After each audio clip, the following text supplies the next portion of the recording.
各位同学，大家好，我是雷光教小阿尼。今天我们学习第二课啊。在台里用每人第2បន្តពីមេរៀនមុនណាអញ្ចឹងទី2មេរៀនទី2មាន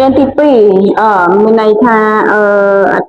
ចំណងជើងមេរៀនគឺ你叫什么名字មានន័យថាតើអ្នកឈ្មោះអ្វីអញ្ចឹងមេរៀនទី2យើងបានមេរៀនទី2យើងសរសេរមកទីខមេរៀនទី2你叫什么名字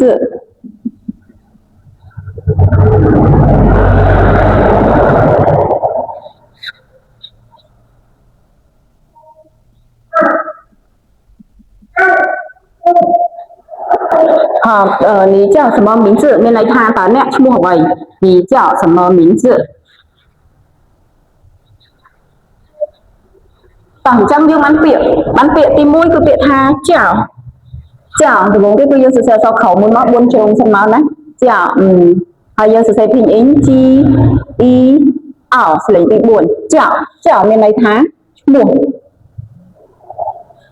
ឬមួយក៏ហៅ我叫琳达ឧទាហរណ៍我叫琳达ខ្ញុំឈ្មោះលីនដា你妈妈叫你ម៉ាក់របស់អ្នកហៅអ្នកណាអញ្ចឹង叫គឺបកប្រែបានពីរអត្ថន័យអញ្ចឹងពាក្យទី2យើងបានពាក្យថា名字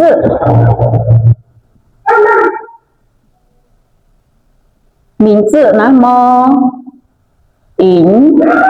មីង字មានន័យថាឈ្មោះ名字ឈ្មោះ你叫什么名字អ្នកឈ្មោះអ្វីហើយយើងបានពាក្យទី3គឺពាក្យថា学生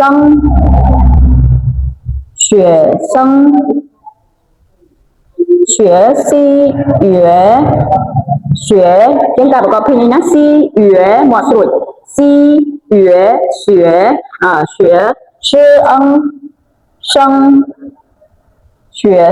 学生មានន័យថាសិស្ស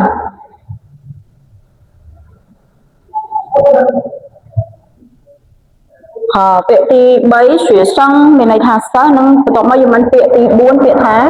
什么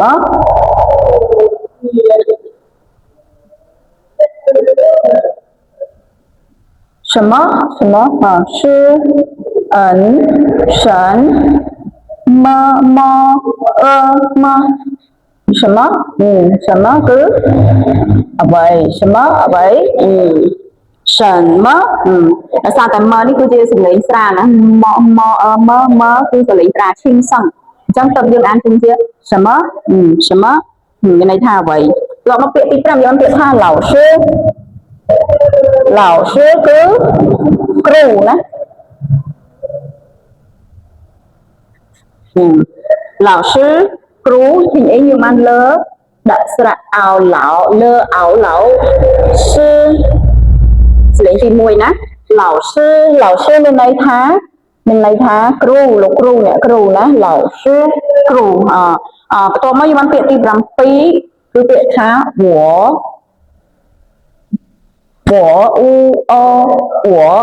មានន័យថាខ្ញុំ好，各位同学，今天的生词就有6个生词。好，老师写给大家看好了。现在我们来练习一下。អញ្ចឹងថ្ងៃនេះគឺពាក្យយើងបាន6ពាក្យគឺ老师និយាយហើយឥឡូវយើងមកអនុវត្តណាយើងមកฝึกហាត់ជាមួយគ្នាអញ្ចឹងបងប្អូនចាំស្ដាប់ការប្រកបការអានពីអីរបស់老师ណាតើជី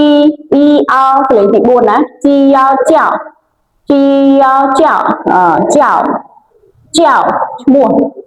ម៉អ៊ីងមីងមីង字នេះគឺអត់ប្រកបទេគឺ字ហើយយើងដាក់សំឡេងយកតែម្ដងណាសំឡេងទី4អញ្ចឹងយើងត្រូវអានសកត់ណា名字មានន័យថាឈ្មោះ西约师生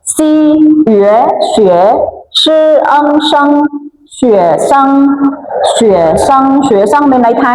សិស្ស学生សិស្ស好我们看第4个生词យើងមើលពាក្យទី4គឺ什么យើងបាន是神ស្លេងទី2ណា是神么什么អ្វី了អោឡោ sư sư sẽ lênទី1ណាsưនេះគឺ SHI នេះគឺសលេងsưរបស់វាតែម្ដងយើងថែមតែសលេងទី1ទី2ទី3ទី4ទី5ចឹងទៅអញ្ចឹងsưកន្លែងនេះគឺមានសលេងទី1យើងអានថា老师老师老师គ្រូពាក្យចុងក្រោយគេយើងបានពាក្យថា我ណា u o 我ខ្ញុំណា我ខ្ញុំ好，各位同学，我们来一起阅读一下，正经我按什么天呢？啊，第二课，你叫什么名字？叫什么名字？什么学生什么为老师我好，各位同学，上次的我们就学习到这里。好，现在我们要学习到对话部位了，各位同学。好，làយើងរៀនមកដល់ផ្នែកសន្ទនាហើយអញ្ចឹងលាsưសូមនិយាយអំពីសៀវភៅយើងកំពុងរៀននេះគឺលាsưរៀនចេញពីសៀវភៅភាសាចិនណាសន្ទនាភាសាចិនដំបូងភាគ1សម្រាប់កូនសិស្សដែលអត់ធ្លាប់រៀនភាសាចិនចាត្រូវការសៀវភៅដែលយកទៅរៀនមានពាក្យមានប្រយោគមានសន្ទនាមានការហ្វឹកហាត់សរសេរណាគឺនៅក្នុងនេះគឺ all in one set ណាមួយក្បាលនេះគឺមានឈុតរបស់វាគ្រប់តែម្ដងមានតាំងពីពាក្យសន្ទនានិងមានទាំងលំហាត់សរសេរអក្សរផងដែរណាហើយអញ្ចឹងកុំឲ្យខាត់ពេលយើងយូរយើងបន្តមេរៀនយើងទៀតអញ្ចឹងយើងរៀនសន្ទនាណាទួយហួហើយសន្ទនាគឺយើងហៅថាទួយហួមានន័យថាសន្ទនាណាអញ្ចឹងយើងមើលអេណា老师好មានន័យថាជំរាបសួរអ្នកគ្រូណាយើងមិនដែលនិយាយជាមួយគ្រូថាសួស្ដីអ្នកគ្រូឯមែនទេយើងប្រកាសជានិយាយថាជំរាបសួរអ្នកគ្រូ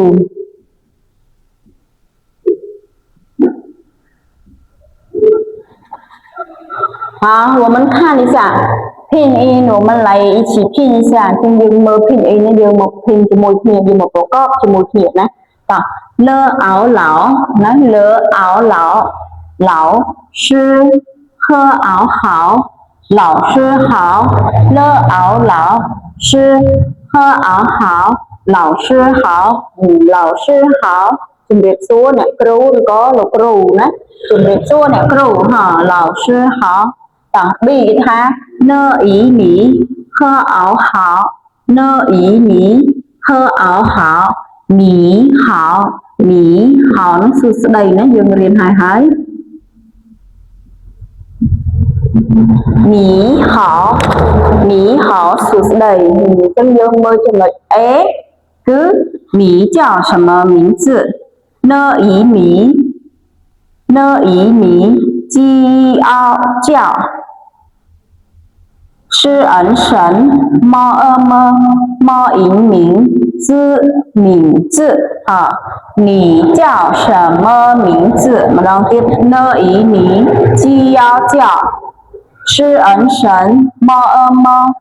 猫赢名字你叫什么名字ណា你叫什么名字មានន័យថាតើអ្នកឈ្មោះអ្វី好我们下一个看 B 部位这យើងមើលផ្នែកខាង B គេថា我叫大卫我乌哦សលេងទី3乌哦我鸡要叫的啊爸乌 A 位我叫大卫